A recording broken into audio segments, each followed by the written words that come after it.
We can When start. can I start? Anytime. You have to say 5, 4. All right, action. Okay. I'm Michael Bixler, and I'm here with my wife Winnie in our shop in upstate New York, Skaneateles, New York.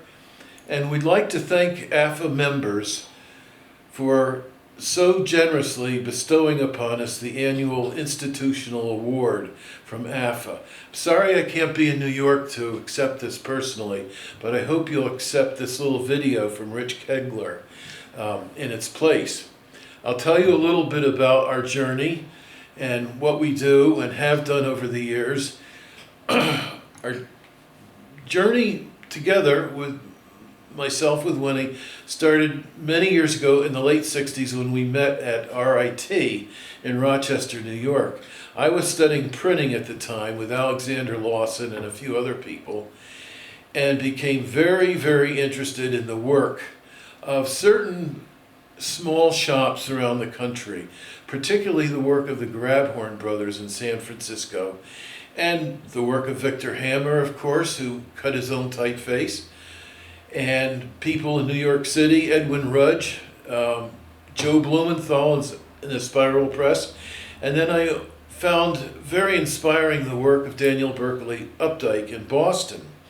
And I wanted to follow in their footsteps. So I became very interested in fine letterpress bookwork in the late 60s, when all my fellow students at RIT were studying the latest offset processes and what would eventually lead to digital typesetting. I was interested in monotype and hand typesetting and printing. Well, I seemed to be the right person at the right time when it came to collecting letterpress equipment, monotype machinery, type cases, and all the stuff that was being sold or junked. And so Winnie and I were able, in the early 70s, to establish a shop outside of Boston in Somerville, Mass. And we soon found that most of our work was not for letterpress printing, but for monotype composition. And in order to pay bills and continue, we followed and pursued monotype more than anything, even though we occasionally printed limited edition letterpress books for friends in the area, particularly David Godine. But the emphasis over the years was on monotype composition, which I always thought of as the closest thing to mechanical hand composition. I realized that a shop doing letterpress book printing could find or buy a cylinder press for printing, but the real expense in this kind of work was in typesetting.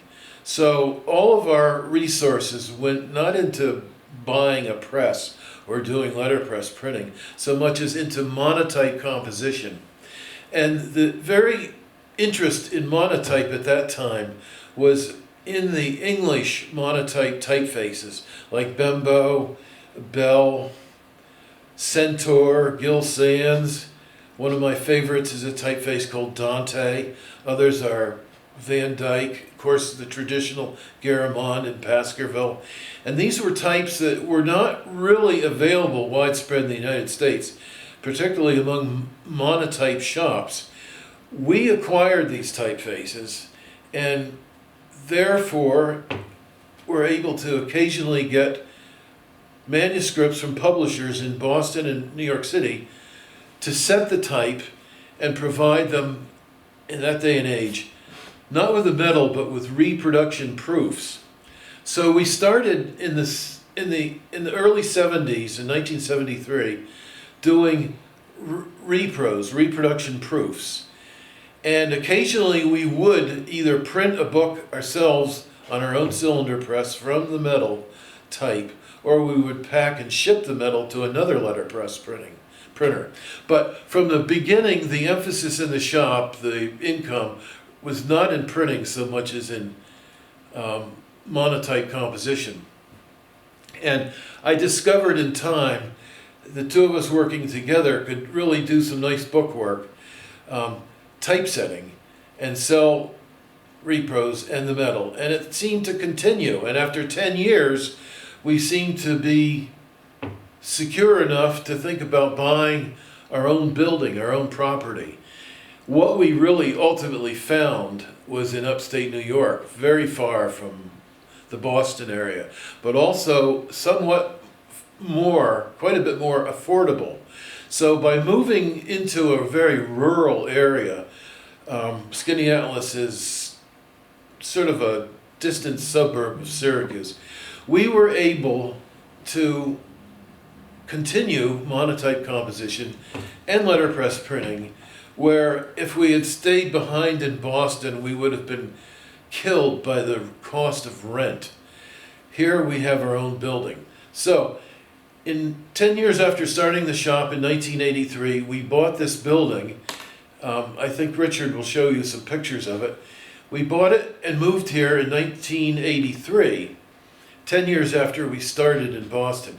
We've been here ever since, and it's worked out well for us, because not only do we have everything set up beautifully on the first floor for typesetting and printing, but we can live over the shop upstairs, easily go to work Saturday morning by just walking downstairs, sometimes don't drive or go anywhere for 2 or 3 days or 4 days.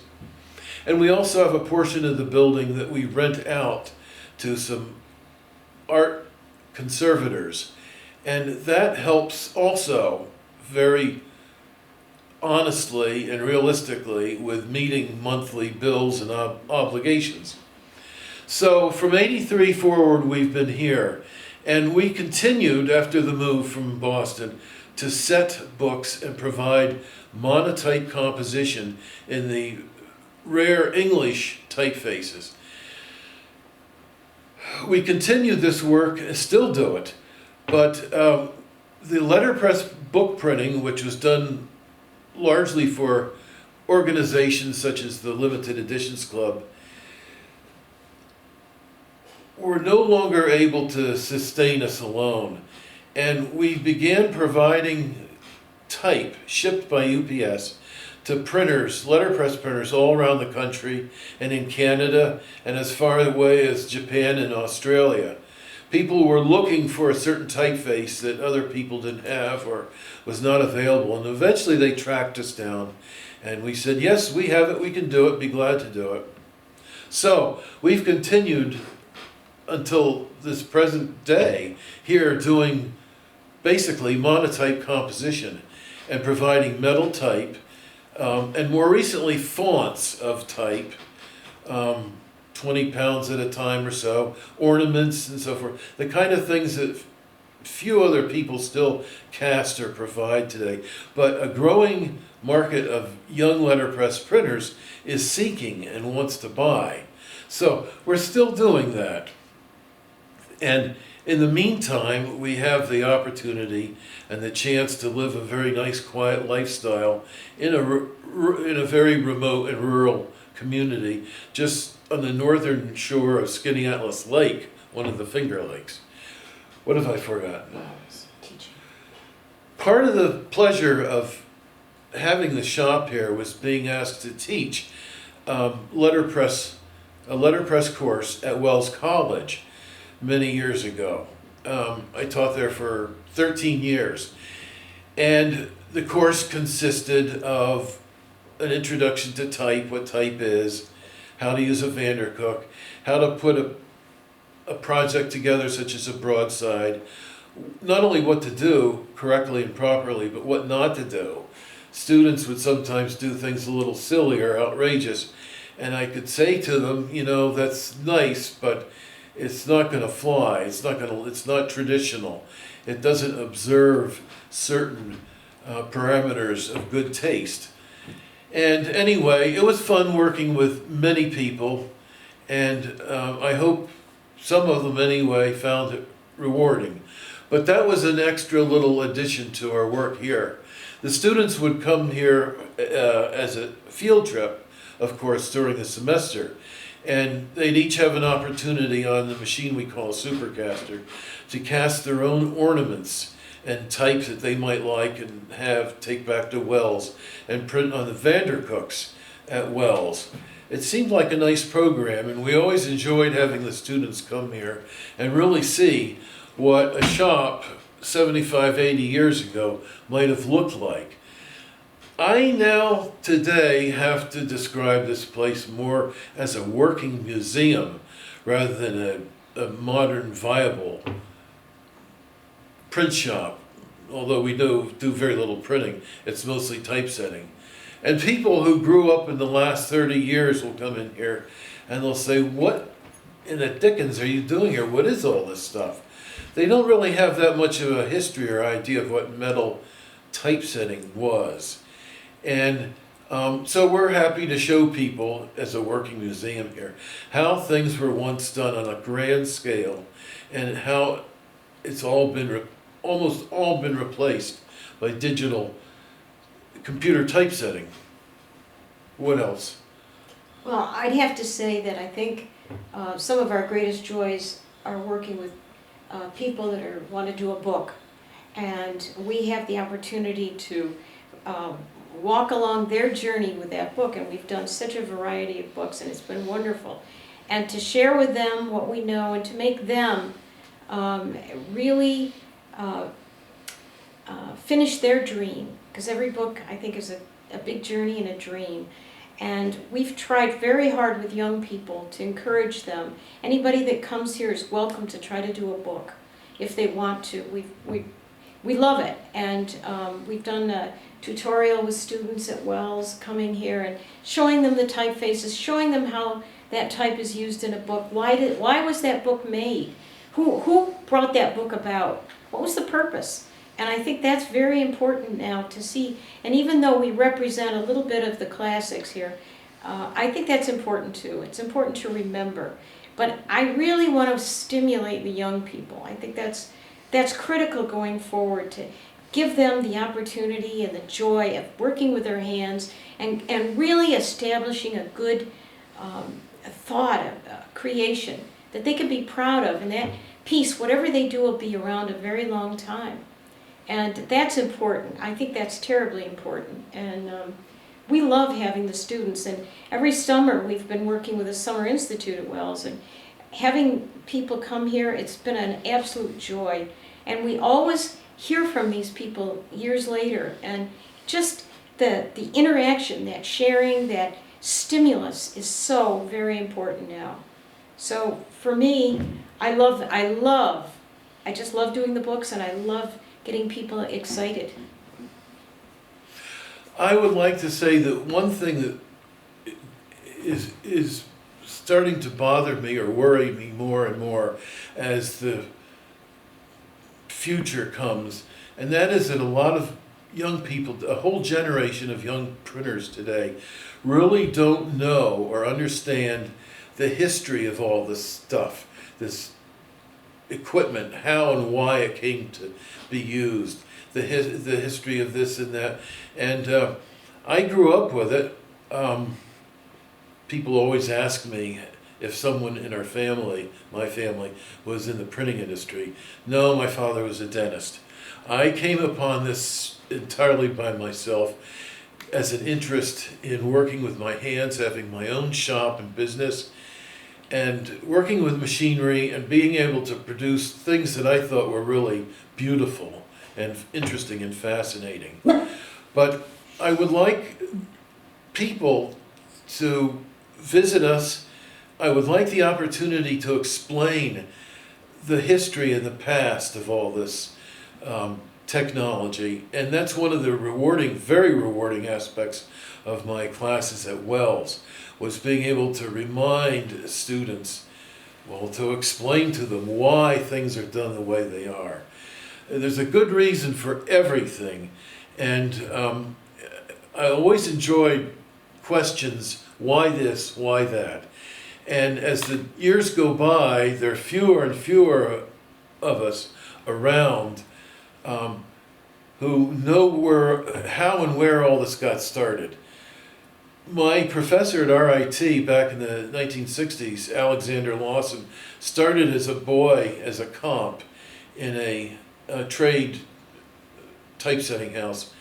And he said that, I believe, 3 out of 4 comps at the bank wore spats.